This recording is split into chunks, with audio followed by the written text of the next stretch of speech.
سابق ججز سے متعلق تھی، موجودہ ججز سے متعلق نہیں تھی، آلدو کہ ان کی سٹیٹمنٹ بہت مختلف تھی۔ اس موقع پہ پھر جسٹس من اللہ نے بھی آخر میں انٹروین کیا اور یہ کہا کہ وزیر اعظم کو بتا دیں کہ اگر کوئی کالی بھیڑیں ہیں تو وہ ان کے خلاف ریفرنس فائل کر دیں، یہاں پر کوئی کالی بھیڑیں نہیں ہیں۔ اس کے بعد پھر جو بانی پی ٹی آئی ہیں ان کی جو گفتگو تھی چیف جسٹس آف پاکستان کے ساتھ، کیونکہ پہلی مرتبہ یہ ہوا کہ آمنا سامنا ہوا، ویڈیو لنک کے ذریعے تھا لیکن آمنا سامنا ہوا، جب چیف جسٹس آف پاکستان قاضی فائز عیسیٰ نے پوچھا تمام سے، جب پوچھ لیا کہ آپ نے کتنے منٹ لینے ہیں آرگومنٹس کمپلیٹ کرنے میں، فاروق نائک صاحب آپ نے کتنے لینے ہیں، خواجہ حارث صاحب آپ نے کتنے لینے ہیں، تو خان صاحب سے انہوں نے کہا خان صاحب آپ بتائیں کہ آپ نے کتنا وقت لینا ہے، تو انہوں نے کہا کہ مجھے آدھا گھنٹہ درکار ہوگا، میں نے کچھ تیاری کرنی ہے، یہاں پر پریپریشنز کی انتظامات نہیں ہیں، وکیل سے مشاورت کرنی ہے۔ تو وہ بھی انہوں نے پھر اپنے دل کی تمام باتیں جو وہ کہنا چاہتے تھے، انہوں نے کہا کہ موقع ہے تو میں وہ تمام باتیں کر دوں۔ انہوں نے 3 جو گزارشات اپنے کیسز سے متعلق ہیں وہ بھی کر دیں، اور پھر اس سارے کے ساتھ پھر مخدوم علی خان صاحب نے اپنے آرگومنٹس بھی مکمل کیے، نیب ترمیم کی انہوں نے حق میں دلائل دیے اور یہ کہا کہ بھرپور طریقے سے پارلیمنٹ کا یہ اختیار ہے کہ پارلیمنٹ لیجسلیشن کر سکتی ہے۔ وہ کسی عمران خان کا بیان ہے وہ متوقع طور پہ اگلی سماعت میں ہوگا، کیونکہ اب اس دوران ان کو موقع مل جائے گا کہ وہ اپنے وکیل خواجہ حارث کے ساتھ ایک میٹنگ کر لیں، ریکارڈ دیکھ لیں۔ تو خیال یہ ہے کہ اگلی سماعت میں عمران خان کا بیان ہوگا، اور آبویسلی اب اس کیس کی براہ راست نشریات کا قصہ تو تمام ہو چکا ہے، وہ تو نہیں ہوں گی۔ جی کامران صاحب وہ معاملہ تو ختم ہو چکا ہے، جب فائنلی یہ ڈیسائیڈ کر دیا گیا کہ 4-1 سے یہ درخواست مسترد کی جاتی ہے تو اب لائیو سٹریمنگ تو نہیں ہوگی براہ راست نشریات۔ اس میں اگر ہم پروسیجر کو دیکھیں تو پہلا کیونکہ فاروق نائک جو اس میں خود اپیلنٹ ہیں وہ دلائل دیں گے، اس کے بعد پھر جو عدالتی معاون جنہیں مقرر کیا گیا خواجہ حارث، اور اس کے بعد پھر آخر میں عمران خان یا بانی پی ٹی آئی جو ہیں وہ خود اپنے آرگومنٹس دیں گے۔ کیا کیفیت تھی عمران خان کی؟ آج آپ نے دیکھا ان کو اس ویڈیو لنک کے دوران فریش لگ رہے تھے، تھکے ہوئے لگ رہے تھے، کیا صورتحال تھی، کیا مورال کیسا لگ رہا تھا؟ کامران صاحب وہ اس سے پہلے جو ان کی گزشتہ سماعت پر تصویر بھی آئی تھی اسی طرح بالکل جس سٹائل میں وہ بیٹھتے ہیں اسی سٹائل میں وہ بیٹھے ہوئے تھے، کانفیڈنٹ بیٹھے ہوئے تھے، اور وہ کچھ پوائنٹس بھی آج نوٹ کر رہے تھے، اور اس کے ساتھ ساتھ وہ تقریباً 3 گھنٹے تک موجود رہے ویڈیو لنک کے ذریعے، اور جب وہ even chief justice of Pakistan سے بھی گفتگو کر رہے تھے تو ایکسپیکٹ یہ کیا جا رہا تھا کہ شاید کوئی ایکسچینج، ہارش ورڈز کا ایکسچینج ہو یا کوئی سختی ہو، لیکن بہت نارمل طریقے سے انہوں نے ریکویسٹ کی کہ چیف جسٹس صاحب میں یہ بات کرنا چاہتا ہوں۔ انہوں نے بھی بہت اچھے طریقے سے کہا کہ خان صاحب آپ یہ پوائنٹس نوٹ کر لیں یا آپ نے آرگومنٹس میں کتنے وقت لینا ہے۔ سو بہت ہی ایک اچھے طریقے سے عدالت کا جو ماحول تھا وہ بہت زبردست تھا، اور اس دوران جو بانی پی ٹی آئی ہیں وہ بھی بہت پر اعتماد انداز میں اپنی نشست پر بیٹھے رہے۔ بہت بہت شکریہ عامر سعید عباسی اسلام آباد سے ہمارے ساتھ موجود تھے۔ اس میں کوئی شک نہیں کہ ایک عام پاکستانی ہو یا پاکستان کے خاص ترین ادارے ہوں، سوشل میڈیا کی مادر پدر آزادی سے سب پریشان ہیں۔ یقیناً اس مادر پدر آزادی نے جہاں پر مسائل کھڑے کیے ہیں وہاں ہماری قومی سلامتی کے حوالے سے بھی سنگین مسائل کھڑے ہو رہے ہیں، اور اسی حوالے سے آج ایک اہم ڈیولپمنٹ ہوئی اور جس کا اظہار ہوا ایک بار پھر، اور وہ تھی ڈیجیٹل ٹیررزم کے حوالے سے، جب فارمیشن کمانڈرز کانفرنس میں اس حوالے سے پاکستان کی افواج کے فارمیشن کمانڈرز نے، اعلیٰ ترین کمانڈرز نے شدید تشویش کا اظہار کیا۔ ISPR کے بیان میں کہا گیا کہ ریاستی اداروں بالخصوص افواج پاکستان کے خلاف جاری ڈیجیٹل دہشت گردی مذموم سیاسی مقاصد کے حصول کے لیے بیرونی سہولت کاروں کی مدد کے ساتھ جاری ہے، جس کا مقصد جھوٹ اور پروپیگنڈے کے ذریعے قوم میں مایوسی پیدا کرنا ہے اور افواج پاکستان اور عوام کے درمیان خلیج ڈالنا ہے۔ پاکستانی قوم جھوٹ اور پروپیگنڈا کرنے والوں کے مذموم اور مکروہ عزائم سے پوری طرح باخبر ہے، اور ان ناپاک قوتوں کے مذموم ارادوں کو مکمل اور یقینی شکست دی جائے گی۔ ISPR کے مطابق فارمیشن کمانڈرز کانفرنس میں اعادہ کیا گیا کہ ملک کے وسیع تر مفاد میں لازم ہے کہ 9 مئی کے منصوبہ سازوں، مجرموں اور اس کی حوصلہ افزائی کرنے والوں اور سہولت کاروں کو انصاف کے کٹہرے میں کھڑا کیا جائے۔ 9 مئی کے مجرمان کے خلاف فوری اور شفاف عدالتی اور قانونی کارروائی کے بغیر ملک ایسے سازشی عناصروں کے ہاتھ ہمیشہ یرغمال رہے گا، یہ کہا گیا آج کانفرنس میں۔ سانحہ ہے 9 مئی کو 1 سال مکمل ہونے پر لاہور گیریزن کے دورے کے دوران army chief general Asim Munir نے خطاب میں کہا تھا کہ دشمن قوتیں اور ان کے سرپرست جھوٹ، جعلی خبروں اور پروپیگنڈے کے ذریعے ڈیجیٹل دہشت گردی، مسلح افواج اور پاکستانی عوام کے درمیان تفریق پیدا کرنے کی بھرپور کوشش کر رہے ہیں، مگر قوم کی حمایت سے ان کی تمام قوتوں کے عزائم کو ناکام بنایا جائے گا۔ ایئر فورس کی پاسنگ آؤٹ پریس سے خطاب میں بھی آرمی چیف کا یہی کہنا تھا کہ گمراہ کن بیانیے کے بجائے حق و سچ کا ساتھ دیا جائے۔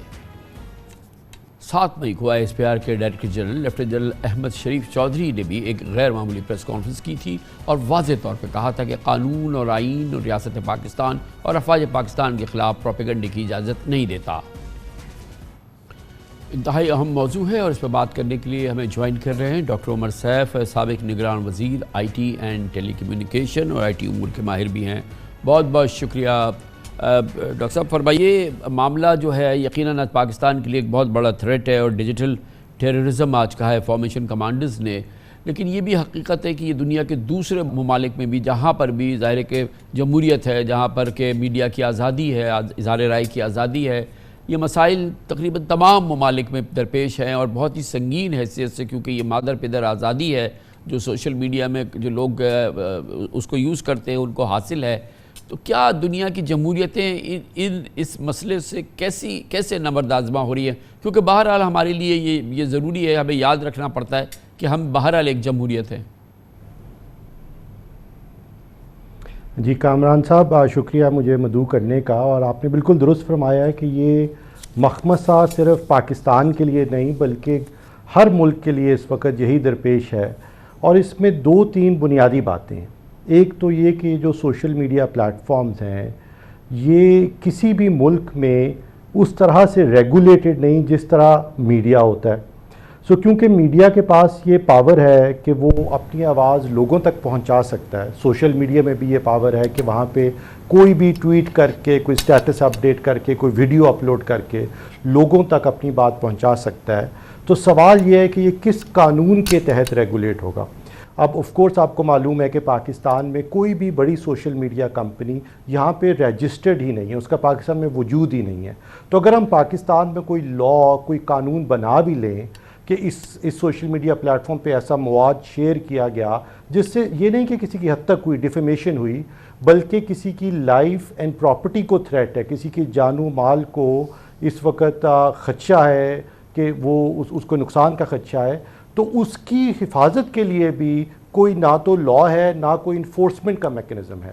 اور یہ ایک بہت خوفناک بات ہے، اور یہ سیاست سے ہٹ کر آپ یہ دیکھیے کہ یہی پلیٹ فارم دہشت گرد ادارے جو تنظیمیں وہ استعمال کرتی ہیں، یہی پلیٹ فارم جو ہے یہ داعش استعمال کرتی تھی ریکروٹمنٹ کے لیے، یہی پلیٹ فارم ہے جو کہ بیرونی قوتیں جو کہ ملکوں کی سالمیت کو چیلنج کر رہی ہیں وہ اس کو ویکن کرنے کے لیے استعمال کرتی ہیں۔ اس کو 5th جنریشن وارفیئر کہہ لیا جائے۔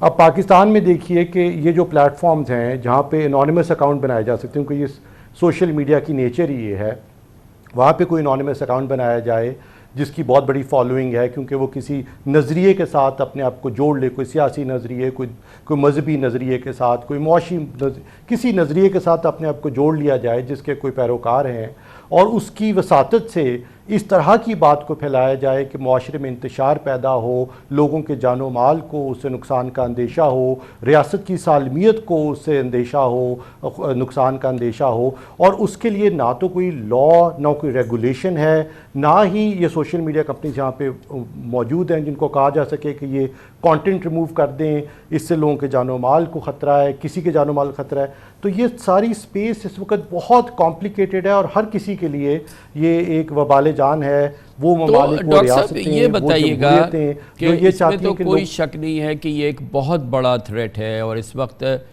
ظاہر ہے کہ دہشت گردی کے خلاف ایک جنگ میں پاکستان اس وقت ہے، اور ایک جنگ کی کیفیت ہے۔ ہمارے فوجی ہر روز ہمیں ان کی شہادتوں کی خبریں ملتی ہیں، یہ کہ جنگی کیفیت ہے، پاکستان کے سروائیول کی جنگ ہے۔ یقیناً اس دوران اگر کوئی تعمیری تنقید یا مناسب تنقید یا ایک باقاعدہ جو پراپر ایک تنقید ہے وہ تو اگر رہے، لیکن یہ جس قسم کے معاملات ہو رہے ہیں اس کو روکنے کے لیے یا تو قانون سازی ہو سکتی ہے، اور آپ نے کہا کہ وہ انونیمس اکاؤنٹس ہیں، تو کیا پابندی اس کا حل ہے؟ کیا اس سے کوئی فائدہ ہوتا ہے؟ یا جیسے کہ ہم نے ملک میں ہم نے اب ایکس پہ یا ٹویٹر پہ پابندی لگائی ہے، بظاہر تو اس کا کوئی فائدہ نہیں ہوتا۔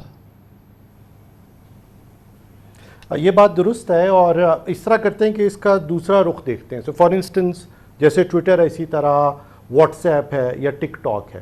اب آپ کو معلوم ہے کہ ٹک ٹاک انڈیا میں بینڈ ہے، لیکن ٹک ٹاک پہ یا مکمل یا پارشل بین امریکہ میں بھی ہے، یو کے میں بھی ہے، کینیڈا میں بھی ہے، ڈینمارک میں بھی ہے، ناروے میں بھی ہے، ایٹسیٹرا ایٹسیٹرا. تو یہ سوشل میڈیا پلیٹ فارم، وہاں پہ جو حکومتی ادارے ہیں وہاں پہ ان پلیٹ فارمز کو استعمال کرنے پہ پابندی ہے. اگر کوئی سرکاری فون ہے، کوئی آفیشیل فون ہے، اس پہ استعمال کرنے پہ مکمل پابندی ہے. اسی طرح بہت سے ممالک میں یوٹیوب بینڈ ہے، بہت سارے ممالک میں وی چیٹ نہیں چلتا، بہت سارے ممالک میں واٹس ایپ نہیں چلتا. اس لیے کہ جب بھی یہ پلیٹ فارم ویپنائز کیے جاتے ہیں اس طرح سے کہ معاشرے میں کسی ایک کنسرٹڈ ایکٹیویٹی کے تحت، ایک پری پلانڈ ایکٹیویٹی کے تحت ایک انتشار پیدا کیا جائے وہاں پر، اور اس سے لوگوں کے جان و مال کو نقصان کا اندیشہ ہو. یہ بات میں بار بار اس لیے ہائی لائٹ کر رہا ہوں کہ دیکھیے ٹھیک ہے کسی سوشل میڈیا پلیٹ فارم کو تھوڑی دیر کے لیے بند کر دیا جائے اس لیے کہ لوگوں کے جان و مال کے اس کے نقصان کا اندیشہ ہے. یہ بھی سوال ہے کہ اس کا لانگ ٹرم حل کیا. آخر یہ جمہوریت ہے، لوگوں کو آزادی اظہار کی آف کورس پرمیشن ہونی چاہیے. اگر کوئی تنقید کرنا چاہے، اپنی رائے کا اظہار کرنا چاہے، آف کورس اس کو کرنا چاہیے. وہ کسی بھی نظریے سے منسلک ہو، اس کو سرٹنلی یہ اختیار ہونا چاہیے. اگر اس پہ ہم قدغن لگائیں گے آج آپ متاثر ہیں، کل میں ہوں گا، کل کوئی اور ہوگا، یہ بالکل مناسب نہیں.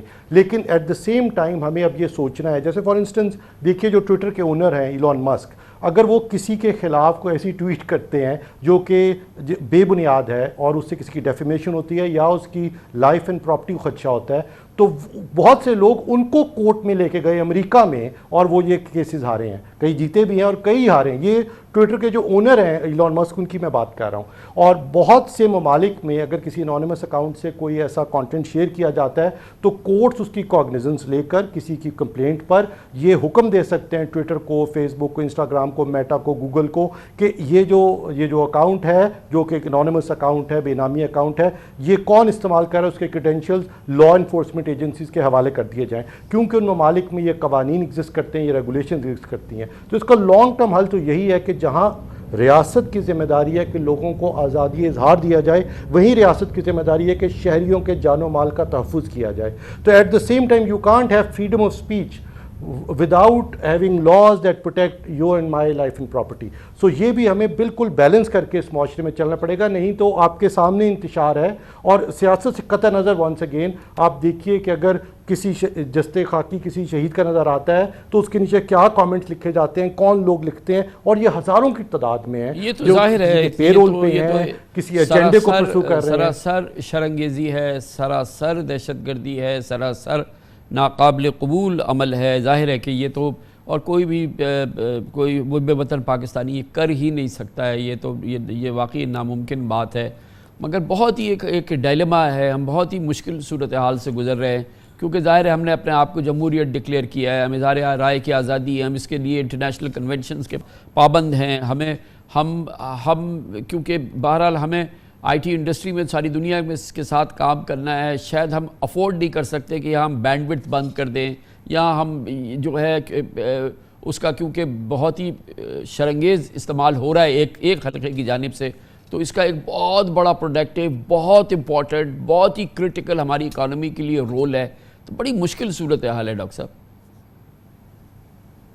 کوئی شک نہیں سر، اور میں آپ سے کلتاً متفق ہوں، اور میرا خیال ہے کوئی بھی آپ سے پاکستان میں اس سے اختلاف نہیں کرے گا کہ کسی بھی سوشل میڈیا پلیٹ فارم کو بند کر دینا، خدا نخواستہ انٹرنیٹ کو بند کر دینا، بالکل ہماری معیشت کے مفاد میں نہیں، ہماری آئی ٹی ایکسپورٹس کے مفاد میں نہیں، اور ہمارے ملک کی پرسیپشن کے مفاد میں نہیں. جہاں پہلے ہی ہم دنیا ہمیں ٹیررزم کے لینس سے دیکھتی ہے، ہمیں مائنورٹی رائٹس کی وائلیشن کے لینس سے دیکھتی ہے، etcetera etcetera. Thank you so much. Doctor Umar صاحب ہمارے ساتھ تھے، آئی ٹی امور کے ایکسپرٹ، سابق وزیر آئی ٹی ہمارے ساتھ تھے. Commercial break. پاکستان کو ایک اور چیز کی ضرورت ہے، شدید ضرورت ہے، بہت زیادہ ضرورت ہے. پاکستان میں انویسٹمنٹ ہو، سرمایہ کاری ہو، بیرونی سرمایہ کاری کی بھی ضرورت ہے، اور پاکستانی سرمایہ کاروں کے اعتماد کو بحال کرنا، ان کے مصائب کو دور کرنا بھی پاکستان کی اولین ضرورت ہے. کیونکہ بہرحال پاکستان میں کل سرمایہ کاری کا 85% ملک کے اندر ہوتا ہے. شدید ترین مسائل ہیں، شدید ترین مصیبتیں ہیں. SIFC بن گئی ہے لیکن اب بھی بہت سارے مسائل ہیں. اس پہ بات کرتے ہیں چھوٹے سے وقفے کے بعد.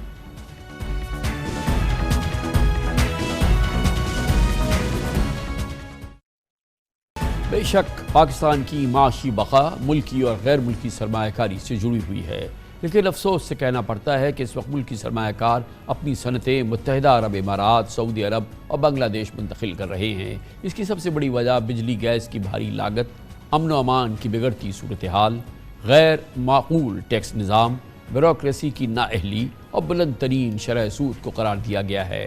حیران کن طور پہ پچھلے ایک سال سے شرح سود 22% کی سطح پر منجمد ہے، جبکہ اس دوران مہنگائی کی شرح 38% سے کم ہو کر 17.3% ہو چکی ہے، جو اگلے ماہ 13.5% تک ہو جائے گی۔ دوسری جانب پچھلے 2 سال میں روپے کی قدر میں بھی 36% کمی آ چکی ہے۔ ان سب کے ساتھ مقامی انویسٹرز کو پالیسی میں عدم تسلسل کی مشکلات بھی جھیلنا پڑ رہی ہیں، اور مثال کے طور پہ ایک دن حکومت برآمدی شعبے کے لیے بجلی کے نرخ 9 سینٹ کرنے کا اعلان کرتی ہے، اور پھر معلوم ہوتا ہے کہ IMF کی شرائط کی وجہ سے اس پر عمل درآمد نہیں ہوگا۔ پالیسیز میں تسلسل نہ ہونے کی وجہ سے صنعتی شعبہ منصوبہ بندی کرنے سے گھبراتا ہے، جبکہ ٹیکس کے معاملات بھی مشکلات پیدا کرتے ہیں۔ ہائی ٹیکسیشن نے صنعتوں کا بھٹا بٹھا دیا ہے، جنہیں 61% تک ٹیکس دینا پڑ رہا ہے، مگر پھر بھی بیرونی سرمایہ کاروں کے لیے منافع باہر بھیجنا بھی ایک عذاب ہو چکا ہے، اور ایک طرح سے غیر اعلانیہ پابندی ہے کہ پاکستان میں جو بیرونی سرمایہ کار ہے وہ اپنے منافع یہاں سے اپنے ملک نہیں بھیج سکتا۔ وزیر تجارت جام کمال ان مشکلات سے بخوبی آگاہ ہیں اور تسلیم بھی کرتے ہیں کہ بزنس کمیونٹی کے مسائل حل کیے بغیر ہم کمپٹیٹیو نہیں ہو سکتے۔ اس کے علاوہ مقامی صنعت کاروں کو صنعت لگانے کے لیے 30 سے زائد سرکاری محکموں سے نمٹنا پڑتا ہے۔ جی ہاں، 30 سے زائد۔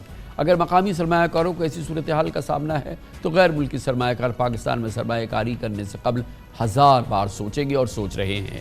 SIFC کے قیام کے بعد سرمایہ کاری کے لیے ون ونڈو آپریشن کی امیدیں پیدا ہوئی تھی، اور اس حوالے سے بہت کام بھی ہوا ہے، مگر اس کے ثمرات ابھی تک دیکھنے میں نہیں آئے ہیں، اور اس مالی سال کے 10 ماہ میں صرف 1 ارب 40 کروڑ ڈالر کی بیرونی سرمایہ کاری پاکستان میں آئی ہے، جبکہ پاکستان میں سرمایہ کاری کا تناسب 50 سال کی کم ترین یعنی 13.1% کی سطح پر آ گیا ہے۔ سابق وزیر خزانہ مفتاح اسماعیل سمجھتے ہیں کہ اگر پاکستان میں مقامی سرمایہ کار منافع کما رہا ہوگا اور کاروبار کے لیے فضا سازگار ہوگی تو غیر ملکی سرمایہ کار خود بخود پاکستان کا رخ کریں گے۔ ان مسائل کے سوا پاکستان کے فرسودہ قوانین بھی جدید بین الاقوامی تجارت کے تقاضوں کو پورا نہیں کرتے۔ پاکستان کو غیر ملکی سرمایہ کاروں کا اعتماد حاصل کرنے کے لیے قانونی اور ریگولیٹری فریم ورک میں بہتری لانے کی شدید ضرورت ہے۔ پاکستان میں سرمایہ کاری ایک سردرد ملکی سرمایہ کاروں کے لیے اور ایک بخار غیر ملکی سرمایہ کاروں کے لیے۔ اس کی وجوہات کیا ہیں اور اس کو کیسے بہتر بنایا جا سکتا ہے، ان امور پہ بات کرنے کے لیے ہم نے آج دعوت دی ہے۔ ہمارے ساتھ موجود ہیں جناب عمار اطہر سعید، ماہر ہیں کارپوریٹ افیئرز کے اور ٹیکس افیئرز کے۔ بہت بہت شکریہ عمار صاحب، آپ نے ہمیں جوائن کیا ہے۔ دن رات آپ ہمارے کارپوریٹ لیڈرز سے، ہمارے کارپوریٹ جو پلیئرز ہیں ان سے آپ کی ملاقات ہوتی ہے، ان کے جب مسائل ہوتے ہیں وہ آپ کے پاس آتے ہیں۔ آپ کے نزدیک جو سب سے کلیدی مسئلہ ہے پاکستان میں سرمایہ کاری کے حوالے سے، اور جو کہ ظاہر ہے کہ بیسٹ نون ہے، کوئی سیکرٹ تو اس میں نہیں ہے، وہ سب سے بڑی رکاوٹ کیا ہے اور جو کہ آج بھی قائم ہے؟ کیونکہ میں آج پہ اس لیے زور دے رہا ہوں کہ پچھلے 1 سال سے یہاں پہ SIFC کے نام کا ایک ادارہ بنا ہے جس کا کام ہی اسپیشل انویسٹمنٹ فیسیلیٹیشن کرنا ہے، اس کی فیسیلیٹیشن ہے۔ تو میں یہ جاننا چاہتا ہوں کہ SIFC کے بننے کے بعد بھی وہ مسائل کیا ہیں جو آج بھی ایک بہت بڑی چٹان بنے ہوئے ہیں سرمایہ کاری کے حوالے سے؟ السلام علیکم جی، thank you for inviting me. دیکھیں سر، جو سب سے میجر ایشوز ہیں SIFC کے ساتھ اور پاکستان کی اکنامک سچویشن کے ساتھ وہ یہ ہیں کہ ہماری انکنسسٹنٹ پالیسیز ہیں۔ ہم لوگ ایک وقت ایک پوزیشن لیتے ہیں، پھر وہ سبسیکوئنٹلی 3 مہینے بعد 6 مہینے بعد یا جب حکومت چینج ہوتی ہے تو وہ پوزیشن چینج ہو جاتی ہے۔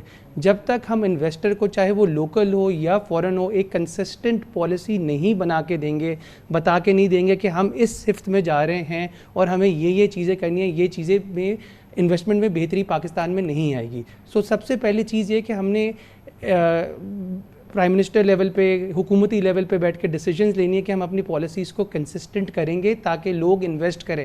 اور اگین جس طرح مفتاح صاحب نے آپ کے انٹرویو میں کہا کہ پہلے لوکل انویسٹر کو بینیفٹ نظر آئے گا تو اس کے بعد سرمایہ کاری باہر سے آئے گی، ادروائز کنسسٹنسی نہیں ہوگی پالیسیز کے اندر تو کوئی بھی انویسٹ نہیں کرے گا۔ تو یہ جو ہمارے لوکل انویسٹر ہے جس سے کہ ہم پھر جائیں گے فورن انویسٹر کی طرف، یہ تو دن رات مجھ سے بھی ملتے رہتے ہیں، اتنے رونے ہیں، اتنی مصیبتیں ہیں۔ ایک تو آپ نے کہا انکنسسٹنٹ پالیسی، میں نہیں سمجھتا کہ اس کا کوئی حل ہے، کیونکہ ایک حکومت ہمارے پچھلے میرے خیال میں 4-5 سال کے اندر 6-7-8 تو ہمارے وزیر خزانہ بدل چکے ہیں، تو 7-8 تو وزیر خزانوں کی پالیسیز آ چکی ہیں. وہ ملک کیسے، اب اس کا تو میرے پاس کوئی علاج نہیں ہے کہ میں کیا کروں، لیکن پھر بھی کیا ایسا کوئی ٹھوس نظام بن سکتا ہے؟ کیونکہ SIFC ہے، میری توقع یہ ہے کہ یہ ایک ایسا نظام ترتیب دے دے جس میں کلیدی مسائل، جب ہم آ جاتے ہیں اسپیسیفک مسائل پہ، کہ ان کا حل ڈھونڈا جائے. اور وہ کیا ہو سکتا ہے؟ سر سب سے امپورٹنٹ چیز پاکستان کے اندر پالیسی کے بعد یہ ہے کہ ہمارا کوئی سینٹرلائزڈ گورننگ سسٹم نہیں ہے. سب سے امپورٹنٹ چیز یہ ہے SECP کا ادارہ جو ہے بالکل اسٹیٹ بینک آف پاکستان سے لا تعلقی سے چلتا ہے. اسی طرح FBR کا بھی کسی ادارے کے ساتھ کنسنسس نہیں ہے. آپ ایک ڈاکومنٹ ایک ادارے کو جمع کرواتے ہیں، وہ ڈاکومنٹ باقی 2 اداروں کو نہیں ملتے، پھر ان کے سوال اٹھتے ہیں. بزنس مین جو ہے وہ بزنس پہ فوکس نہیں کر پاتا، وہ ریگولیٹری کمپلائنسز پہ فوکس کر رہا ہوتا ہے، تو بزنس گرو نہیں کرتا ہے. تو آپ نے ریگولیٹری کمپلائنسز کے جو باٹل نیکس ہے اس کو اسٹریم لائن کرنا ہے، ایک سینٹرلائز سسٹم بنانا ہے، ڈیجیٹلائزیشن کی طرف جانا ہے. جس طرح باہر کے ممالک ہیں، سنگاپور کی ایگزامپل لے لیں، دبئی کی ایگزامپل لے لیں، ہر چیز ایک کلک پہ ہو جاتی ہے. ہر ادارے جو سسٹمز ہیں، منسٹریز ہیں، وہ سارے الائنڈ ہیں. آپ ایک ڈاکومنٹ ایک جگہ جمع کراتے ہو تو وہ دوسری جگہ پہنچ جاتے ہیں. جب تک ہم ایک کنسسٹنٹ پالیسی نہیں لائیں گے اور ڈیجیٹلائزیشن کی طرف نہیں جائیں گے، اس وقت تک یہ چیزیں باٹل نیکس کھڑی رہیں گی، اور پاکستان میں لوکل سرمایہ کار بھی انٹرسٹڈ نہیں ہوگا بزنس کو ایکٹیولی پرسیو کرنے کے لیے، اور انٹرنیشنل انویسٹمنٹ بھی نہیں آئے گی. جی یہ تو اس میں تو ایک بڑا تماشا ہے کہ ایک بینک کے اندر آپ کی جو فنگر پرنٹس ہیں وہ بھی اس کی دوسری برانچ کے اندر یا دوسرے اس کی پروڈکٹ کے لیے وہ وائبلی ہیں. آپ کو اسی بینک کی کسی دوسری پروڈکٹ کی اگر مثال کے طور پہ آپ کو انویسٹمنٹ کرنی ہے تو وہ بولتے ہیں کہ اس کے لیے آپ دوسرا فنگر پرنٹ لائیے، تو ایک ہی بینک کے اندر ہے. تو یہ جو آپ اداروں کی بات کر رہے ہیں، آپ نے جیسے دبئی کا نام لیا، وہاں ایک ایمریٹس ID ہے، ایک ID سے، یا US کے اندر ایک سوشل سیکیورٹی نمبر ہے، وہ تمام چیزوں کو آپ کو جوڑ دیتی ہے. یہاں پر تو آدمی کی زندگی گزر جاتی ہے اداروں کے چکر لگاتے لگاتے. ایبسلیوٹلی، جب تک یہ چیزیں کنسسٹنٹ نہیں ہوں گی، جب تک ان کے سسٹمز بہتر نہیں ہوں گے، جب تک گورنمنٹ اس چیز کے اوپر پش نہیں کرے گا، اس وقت تک پرائیویٹ ادارے بھی یا بینکس جیسے آپ نے اگزامپل دی وہ بھی پروسیڈ نہیں کر پائیں گے. اور حکومتی اداروں کے اندر جب تک یہ چیز نہیں ہوگا، جب تک آپ ہیومن انٹریکشن کو منیمائز نہیں کریں گے اور ٹیکنالوجی پہ نہیں ریلائی کریں گے، اس وقت تک آپ آگے نہیں بڑھ سکتے. تو بزنس کے لیے اگین سب سے امپورٹنٹ چیز یہ ہے کہ ٹیکنالوجی کو انٹیگریٹ کیا جائے، اور اس ٹیکنالوجی کے بیسس کے اوپر پھر آپ پروسیڈ فردر کریں آفٹر آپ پالیسی لیول پہ ایک کنسسٹنٹ پالیسی پہ اگری کر لیتا ہے. جو ہمارا انویسٹر ہے لوکل اور جو انٹرنیشنل، اس کے لیے 3 کلیدی ادارے ہیں، SECP، FBR، state bank of Pakistan, جہاں پر کہ کم از کم ان 3 اداروں کو ہی جوڑ دیا جائے. کیونکہ اس کے بعد اب اگر آپ وہ PTA میں جائے گا تو وہاں کی ایک الگ NOC ہے، FBR کی الگ ہے، SECP کے نظام کے اندر اپنا ایک پورا سلسلہ ہے، اسٹیٹ بینک SECP کو نہیں مانتا ہے. یہ تو جو بیچارہ ابھی بھی یہاں سرمایہ کاری کر رہا ہے اس سب کو الگ الگ ایوارڈ دینا چاہیے. بالکل، یہ سب سے بڑا پرابلم ہے سسٹم کے ساتھ. SECP کا ادارہ کا ایگزامپل لے لو، اسٹیٹ بینک آف پاکستان کے ادارے کا ایگزامپل لے لیں، وہ تو بالکل ہی ان کا انٹریکشن سب سے زیادہ امپورٹنٹ ہے فارن انویسٹر کے لیے، بیکاز فارن انویسٹر کی ڈیویڈنڈ ریپیٹریشن کی جس طرح آپ نے بات کری وہ لنکڈ ہوتی ہے کہ آپ کی فارن انویسٹمنٹ اسٹیٹ بینک کے پاس لنکڈ ہو. SECP میں اس کا ریکارڈ بالکل اپڈیٹڈ ہوتا ہے، بٹ اسٹیٹ بینک کے پاس اس کا ریکارڈ آ نہیں رہا ہوتا ہے، یا کہیں اسٹیٹ بینک کے اندر ایشوز ہوتے تو SECP کے ساتھ الائنمنٹ نہیں ہوتی، اس کے ڈیویڈنڈ ریپیٹریٹ نہیں ہو پاتے. جب آپ کمپنی ایک فارن سرمایہ کار آ کے پاکستان میں ایک اینٹی سیٹ اپ کرے تو وہ ون ونڈو سولوشن ہو، اسٹیٹ بینک اور SECP کے سسٹم الائنڈ ہو کہ اس کو ملٹیپل جگہوں پہ جانا نہ پڑے، اور اس کی ایکوٹی ریکوائرمنٹس کی آپ ڈیلی ان لوگوں سے ڈیل کر رہے ہوتے ہیں یہ SIFC کے بننے کے بعد، کیونکہ اس کا مقصد ہی one window one stop operation فراہم کرنا ہے. یہ کوئی یہ فرسٹ ٹائم نہیں ہے کہ آپ مسائل کا یہ آگاہی کر رہے ہیں، کہیں پہ کوئی بہتری نظر آ رہی ہے یا بھی کوئی اسٹریم لائننگ ہوئی ہے؟ سر مجھے انفارچونیٹلی اسٹریم لائننگ نظر نہیں آئی ہے. ایک آپ نے پلیٹ فارم بنا دیا ہے، اس پلیٹ فارم کے اندر ایمنس پوٹینشیل ہے، اس کو آپ ADGM کی طرح، DIFC کی طرح دبئی میں جو اور UAE کے اندر جو ادارے ہیں آپ اس کو ماڈل کر سکتے ہیں. آپ کہہ سکتے ہیں کہ آپ SIFC کے فورم پہ آئیے، آپ کو ادھر ہم ایک نئے سیٹ آف لاز بنا کے دے رہے ہیں جس کے پاکستان کے آرکائک لاز سے کوئی تعلق نہیں ہے. آپ ادھر آ کے بزنس کریے، ادھر کا اپنا جوڈیشل سسٹم ہے جو پاکستان کے جوڈیشل سسٹم سے اس کی لا تعلقی کا اعلان کریں. جب آپ ادھر انویسٹمنٹ کریں گے تو آپ کی جو کانٹریکچوئل ڈسپیوٹس ہیں، جو آپ کے کمرشل لاء کے ڈسپیوٹس ہیں، ساری چیزیں